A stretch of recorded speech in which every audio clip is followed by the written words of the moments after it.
ISSF world કપમાં ભારતીય સિફત કૌર શમરાને મહિલા 15મી રાઇફલમાં 3 પોઝિશન્સમાં બ્રોન્ઝ મેડલ જીત્યો।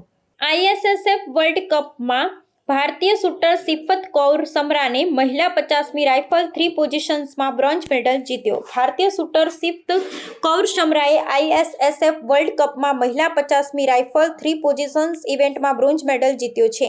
મ્યુનિકમાં યોજાયેલા આ આંતરરાષ્ટ્રીય સ્પર્ધામાં સિફતે ફાઇનલમાં 453.1 પોઈન્ટ સાથે ત્રીજું સ્થાન મેળવ્યું। નોર્વેની જીનેટ હેંગ ડ્યુએસ્ટાડે ગોલ્ડ અને સ્વિટ્ઝરલેન્ડની એમિલી ઝેગીએ સિલ્વર મેડલ જીત્યા। પંજાબના ફરીદકોટની રહેવાસી 23 વર્ષની સિફત કૌર સમરા હાલના સમયની ટોચની ભારતીય શૂટરોમાંની એક છે। તેમણે ક્લિનિંગ, પ્રોન અને સ્ટેન્ડિંગ ત્રણેય રાઉન્ડમાં સારું પ્રદર્શન કરી ક્વોલિફિકેશનમાં પણ 592 પોઈન્ટ સાથે બીજા ક્રમે સ્થાન મેળવ્યું હતું। સિફતે 2022 એશિયન ગેમ્સમાં ગોલ્ડ જીતી વર્લ્ડ રેકોર્ડ પણ બનાવ્યો હતો। આ વર્ષ એપ્રિલમાં સિફતે બ્યુનસ એરિસ ISSF વર્લ્ડ કપમાં ગોલ્ડ મેડલ પણ જીત્યો હતો, જેનાથી આ સિઝનમાં તેમનું પ્રદર્શન સતત ઉત્તમ રહ્યું છે। પેરિસ ઓલિમ્પિક્સ 2024માં નિરાશાજનક અભિયાન બાદ સિફતે ફરીથી આંતરરાષ્ટ્રીય સ્તરે પોડિયમ પર વાપસી કરી છે। આ જીત સાથે સિફત કૌર સમરાએ ભારત માટે શૂટિંગમાં વધુ એક મહત્વપૂર્ણ સિદ્ધિ મેળવી છે।